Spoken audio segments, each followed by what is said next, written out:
Hey, Clint Frank here. What I'm going to share with you today is how to stop living week to week. Most Americans live week to week. And what I'm going to share with you, as I've said before, has helped my wife and I be able to build our home with cash by age 25. So, how do you stop living week to week? You know, the one thing that we have to stop doing is setting our life up based on making payments. Because if your life is based on making payments, then you're in bondage to those payments. You know, we've trusted a lot of credit sharks. If we sit down at a car dealer, they have access immediately for us to take out a loan. You can take out a loan right away. You can drive away with your brand new car. And that's what starts to put us in bondage. You think, well, the payment's only, $180 a month. My goodness, I can afford that.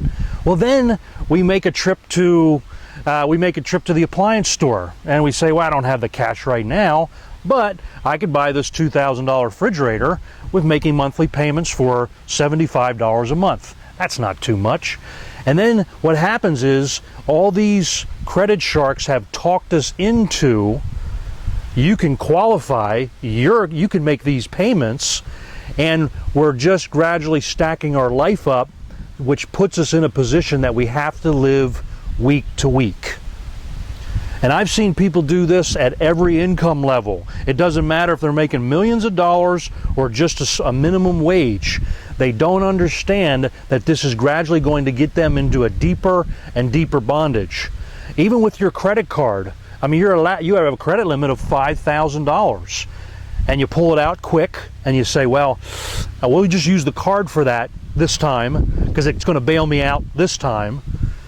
But what happens is then you get your statement and you say, I don't quite have enough to make this payment, and I see, wow, I can make a minimum payment of $20 on my $1,500 of debt that I have, of the credit that I owe the credit card company.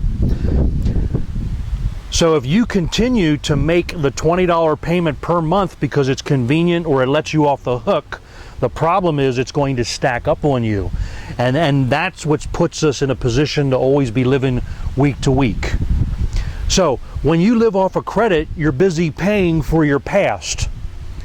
So what makes us think that we can afford the future when we keep stacking our life this direction, or we're stacking it deeper in debt? So a quick thing, and it's not anything new that I've taught on, but I've heard it taught over the years, is this. It's called, so if you have these situations where you have debt and credit cards and they're piling up and you need to get out of them, it's called the debt snowball.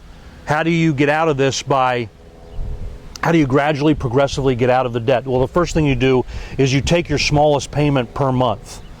If you have that $75 payment and you say, okay, I'm going to knock that payment off, you get it out of the way. You take the $75 you had used for payments on that and you apply it to your next largest one. Maybe it's it's the car payment, whatever it is, $180 a month. Now I'm not just going to pay $180 a month, I'm going to take that $75 that I was paying previously and I'm going to put that on top of that and begin to accelerate my payments. Then I'm going to take those two when it's done, and this could be a year, it could be a year later that you're working on this, but you're completely focused on pulling yourself out of this debt so you're not living week to week. So then, after you make those two payments, and that's paid off, your car's paid off, now you take 180 plus 75, and you take those and you put it on to your next, whatever those are. And the reason why you start with that smallest one first is because if you can get that one payment picked off, then you have victory. Like, it's, wow, I got a win. It feels good to have a win finally. And you keep progressing in that direction, in that way. The other thing too is just a real simple thing. I know some people that have boats and they have debt and they have, there's a lot of things extra that they don't need. So maybe you can sell your leisure items because you have a choice here.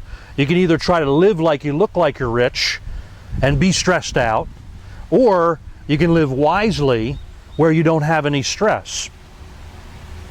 Do you really need the internet? Did you know 15 to 20 years ago, 20 years ago, almost no one had internet in the United States. Now every family in the United States has to have the internet for sometimes $60, $70, $80 per month.